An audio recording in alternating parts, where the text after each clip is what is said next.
Hello दोस्तों, स्वागत है आपका मेरे इस यूट्यूब चैनल में। दोस्तों, काफ़ी दिनों से मैं वीडियोस नहीं बना पा रहा था, जिसका कारण है मेरी अपनी खुद की प्रैक्टिस और खुद के काम में इतना ज़्यादा व्यस्त होने के कारण मैं इस अपने चैनल पे एक भी वीडियो अपलोड ही नहीं कर पा रहा था। लेकिन दोस्तों, अब मैंने ये सोचा है कि इस काम को मैं कंटिन्यू अब स्टार्ट करूँ और कंटिन्यू मैं इस चैनल पे कम से कम 1 या 2 वीडियोस कम से कम अपलोड हो, ताकि आप लोगों को बेहतर जानकारी मिल सके। तो चलिए, आज हम लोग ये इस टॉपिक पे बात करने वाले हैं कि आईपीसी, सीआरपीसी और इंडियन एविडेंस एक्ट। ठीक है, ये 3 मूलभूत अपने कानून हैं जो कि भारत में कानून व्यवस्था को चलाने के लिए, ठीक प्रकार से काम करने के लिए होते हैं।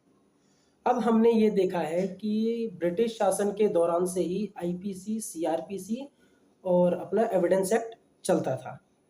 ठीक है दोस्तों, लेकिन अब 1 जुलाई 2023 से, यानी कि अभी 2 साल पहले से, 1 जुलाई सन 2023 से लेके अब अपने इन कानूनों के बीच में बदलाव आ चुके हैं। जैसे कि मैं आप लोगों को बताऊं कि 1 जुलाई 2023 से अपने नए कानून जो बने हैं, आप लोगों को शायद पता चल ही गया होगा कि बी आईपीसी जो था, आईपीसी अब बदलकर बीएनएस हो गई है। सीआरपीसी जो थी अपनी, यानी कि क्रिमिनल वाली, वो सीआरपीसी बदलकर बीएनएसएस हो गई है, यानी कि बीएनएसएस हो गई है। और जो अपना एविडेंस एक्ट था, दी एविडेंस एक्ट, अब वो उसको बदल करके भारतीय साक्ष्य अधिनियम यानी कि बीएसए कर दिया गया है। जिससे क्या होता था दोस्तों कि हमारे जो ब्रिटिश शासन से हमारे यही एक्ट चले आ रहे थे, आईपीसी, सीआरपीसी और एविडेंस एक्ट, अब इन तीनों को चेंज करके नए कानून ला दिए गए हैं, नए कानून बना दिए गए हैं। जिसमें कि आईपीसी के बदले आ गया है अपना बीएनएस, और सीआरपीसी के बदले बीएनएसएस, और एविडेंस एक्ट के बदले अपना आ गया है भारतीय साक्ष्य अधिनियम। अब इसमें क्या है दोस्तों, अब कई जो हमारे पुराने एडवोकेट्स हैं और जितने भी हमारे पुराने लोग हैं जो कानून व्यवस्था में हैं या कानून से रिलेटेड हैं, उनको क्या है दोस्तों कि अब इतने सालों या यानी इतने वर्षों से एक ही चीज़, वही चीज़ चली आ रही थी, तो सबको मतलब वही हो गया था कि आईपीसी ही है और सीआरपीसी है और एविडेंस के लिए ही है, अपना जो एविडेंस के लिए गवाही कराने के लिए हम लोग करते हैं तो वो एविडेंस एक्ट ही है।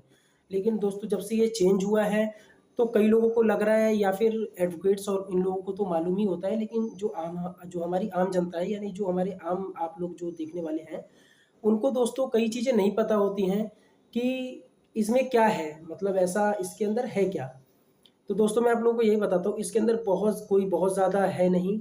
इसमें जैसे कि अब आप अगर आईपीसी की अगर हम लोग बात करते हैं, इंडियन पैनल कोड की अगर हम लोग बात करते हैं, तो आईपीसी में जो सेक्शंस थे लिखे हुए थे, बीएनएस में भी वही सेक्शंस हैं, लेकिन जो सेक्शन के जो नंबर होते थे, उस नंबर को अप एंड डाउन कर दिया गया। अप एंड डाउन का मतलब कुछ चीज़ें बदल गई हैं। ठीक है दोस्तों, जैसे अगर हम लोग कहें कि जैसे 302, यानी कि आईपीसी में जो सेक्शंस मर्डर के लिए होता था, यानी हत्या के लिए होता था, वो लगता था 302, और अब जो हमारा बीएनएस आया है उसमें लगता है 103, यानी कि 103। तो सिर्फ सेक्शंस में ही थोड़े से फेरबदल हुए हैं, बाकी सारी चीज़ें सेम हैं। ठीक है, अब जैसे मान लो कि पहले हम लोग आईपीसी में जैसे कोई किसी के साथ धोखाधड़ी अगर करता था, तो हम लोग उस पे आईपीसी की जो धारा उस व्यक्ति पे लगती थी वो 420 लगती थी। अब वही सेक्शंस बीएनएस में बदलकर 318 सब सेक्शन 4, ठीक है, 318 सब सेक्शन 4 लगता है। तो इसमें कोई बहुत ज़्यादा चेंजेस नहीं है, बस थोड़े से सेक्शंस को, उसमें कोई और नंबर था और इसमें कोई और नंबर है। सिर्फ ये दोनों फर्क है इन दोनों के बीच में।